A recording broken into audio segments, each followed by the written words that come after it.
With the First Word News, I'm Ritika Gupta. President Biden is planning to take on the nation's challenge of inequality with a mass expansion of government spending. The president also plans a revamp of the tax code. He'll start to outline his plans tomorrow in a speech in Pittsburgh. The president's remarks will lay out the infrastructure part of a $3 trillion spending package. Social spending programs will be unveiled next month. The immediate crisis of the Suez Canal blockage has ended, but the battle over damages is just beginning. It's estimated that the cost of the canal's closure was $10 billion a day. Cargoes were delayed for days, if not months, and that's likely to lead to a flood of claims by everyone affected, from the shipping lines to manufacturers and oil producers. Biontech has now raised the number of coronavirus vaccine doses it plans to make this year by 25%. The new target, 2.5 billion doses. Biontech and Pfizer collaborated to develop the vaccine. Biontech estimates that in the fourth quarter it took in $405 million in revenue versus $33 million a year earlier. And a battle in the Supreme Court tomorrow could determine whether the NCAA's grip over college athletics is loosened. The organization will ask justices to overturn a ruling that would let member schools offer student athletes more in the way of education-related compensation. The NCAA is trying to shield its rules from tough antitrust scrutiny. The U.S. is abandoning its 4-year-long antitrust battle against Qualcomm. Prosecutors had accused the company of abusing its dominant position in chips that power smartphones. The FTC says it will not seek a Supreme Court review of an appeals court decision that found Qualcomm's practices weren't anti-competitive. Global News 24 hours a day on air and on Bloomberg Quick Take, powered by more than 2,700 journalists and analysts in more than 120 countries. I'm Ritika Gupta. This is Bloomberg. The jobs report, this is important, folks. DXY, the blended index there of major trading partners, showing new U.S. dollar strength off of euro weakness. And as John mentions, yen, we're getting used to a 110 weaker yen over the last couple of weeks. I'm pleased to announce my book of the summer, Unforgivable, as we end March and go into April. And it's no surprise to anyone who knows me, it's Ackerman and James Stavridis' wonderful 2034. It is the most humble book generating humility I've read in years and years and years. I'm not going to tell you about it. Just read it. George Friedman knows this book because he knows the story. He is Geopolitical Futures founder and chairman as we look at what he calls a summer of China. George Friedman, what will be our relationship with China come Labor Day of 2021, or for that matter, Labor Day of 2034? Well, 2034 is hard to predict. Labor Day is pretty much going to be what it is right now. What's right now is the Chinese are terrified that the United States will close off the choke points that the Chinese face in shipping to the world. They want the United States to back off. They're posturing, but they really don't have the military capability of pushing the Americans off. And if they try and fail, they have an internal crisis of massive proportions. The risk of trying military action is always that you're going to fail, and then it's not good. Do we know the intelligence? This is what you're expert at, George. You know, Dr. Friedman, you own the high ground on this.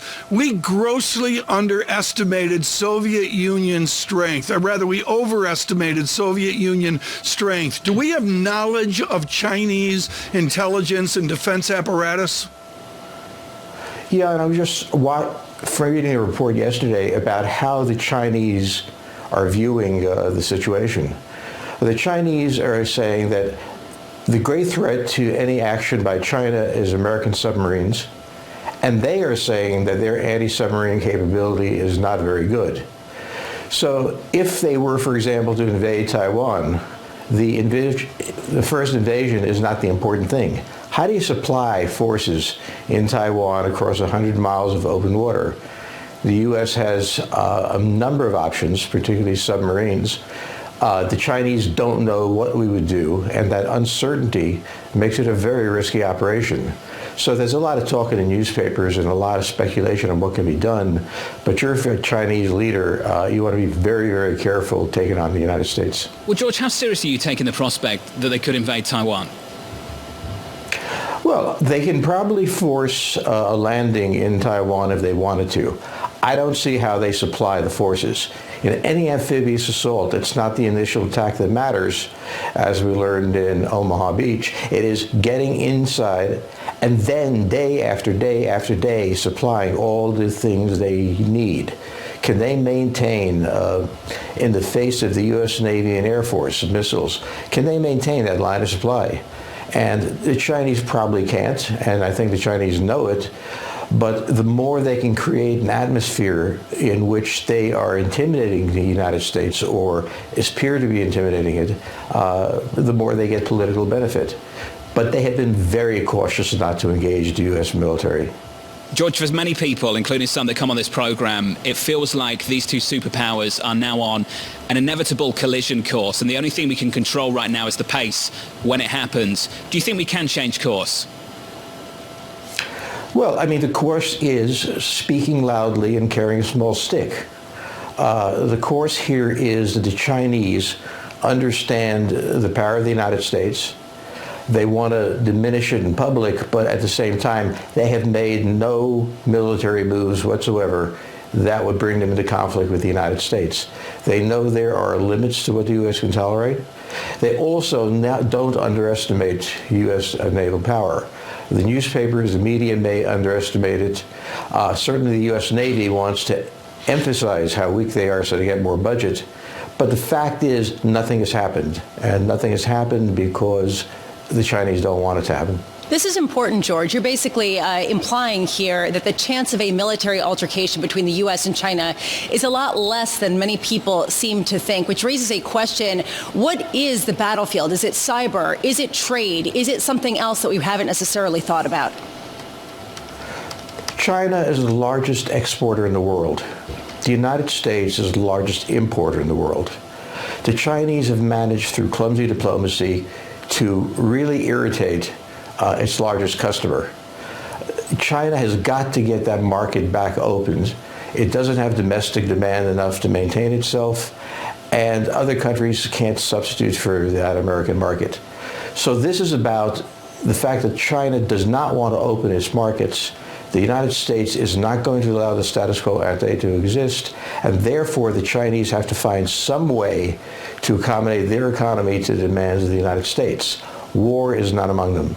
You know, I got to say, the deficit in trade between the U.S. and China has only widened during the pandemic. What makes you think that that the Chinese are actually at risk of losing some of their dominance over global trade? Well, I don't know what the dominance is of the global trade. Do we have a country with a $14 trillion GDP and 1.5 billion people facing a country with $20 trillion and a population of only 300 trillion? It's hard to see that. But we have to also remember something else. There's a massive alliance arrayed against China. Japan, South Korea, Taiwan, the Philippines, Indonesia, Singapore, Australia, now India. China has not a single military ally in the region, not one. The only ally it has in the whole world that signed the paper is Pakistan. So China is an isolated country, a very vast country that's isolated. But the United States has an alliance structure stretching all the way from the Aleutians to the Malacca Straits. So from a strategic standpoint, the United States has a much better position than the Chinese do. And Dr. Friedman, this is so much what I see with Kishore Mahbubani of Singapore, where Ambassador Mahbubani talks about is China won, and he says, no, they haven't. Let's get discreet here, and let's look at north of the Philippines to Taiwan, the 100 or so miles of the Luzon Strait. Do we show the flag in the Luzon Strait? Do the French run their military hardware through the Luzon Strait? How do we make clear to China that the Luzon Strait is untouchable? The Chinese have no illusions about that. The Chinese understand, firstly, that if they did invade Taiwan, the entire alliance structure, the Japanese, the South Koreans, they would turn against them even harder than they have. They understand that hostile military action will panic the region, make the coalition even stronger, and that they've got the Japanese have significant naval power. So they understand that taking Taiwan, for example, first, doesn't solve their strategic problem. There are choke points behind Taiwan that the U.S. can close if they succeed. And secondly, if they do undertake this, same reason the Soviets really didn't want to do anything in NATO, because they would solidify NATO. Even the French would join in. So nobody wants the Chinese to rampage across the Pacific. They don't have the ability to do so since they have no allies. They're all alone in the system. But they have to create an atmosphere in which people dread China because it helps their negotiating position, they think. I think it doesn't, but that's for them to decide. But the execution of an amphibious invasion is the hardest thing in military affairs. It was extremely hard for the United States during World War II.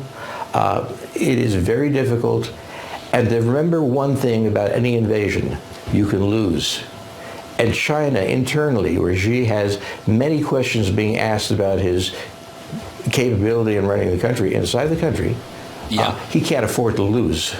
Doctor, a really important conversation, and as always, enjoy catching up with you. George Friedman there, Geopolitical Futures founder and chairman. Number of the moment, we need to turn back to it, 177.42. That's your intraday high, a 10-year yield. Right now, yields up by 6 basis points to 177, Tom. On a 30-year, we're at 245 and up 4 basis points on the day. To Global Wall Street watching, and really to those that are less Global Wall Street, the key word today, John, is correlation. It's all locked in together, and with futures that are saying to me they want to go higher, even though right now red and green on the screen. Payrolls Friday. Lisa, the numbers are huge. 650,000 is the median estimate. 1.1 million. Ian Shepherdson over at Pantheon. 1 million. Michelle Meyer over at Bank of America. I think Michael Gapin at Barclays in and around 950. These are big numbers people are looking for this coming Friday. And it raises a question of whether we're going to see further disruption in the Treasury market as people get accustomed to a booming economy at the same time as President Biden plans to talk about a $3 trillion stimulus. He put these things together. How much disruption do you get in markets that have gotten used to incredible policy support and very low yields? And what's so important here, John, is we can introduce for Tuesday, Wednesday, Thursday, on to Jobs Day Friday. I'll be here, folks. Good Friday. Pharaoh will be off, I should point out. Looking forward to that. Is that why we're doing John, that? It's the pendulum of boom. The pendulum of boom. When Lisa starts talking about the pendulum of boom, I think we should all worry. Then go straight to triple leverage cash right away. I'm not getting there yet. Not yet. The outlook's better on the vaccine front too. 90% of US adults set to be eligible for a vaccine by the middle of next month, according to the president. We'll have that conversation next with Dr. Amish Adalja, Johns Hopkins Center for Health Security Scholar from New York City. This is Bloomberg.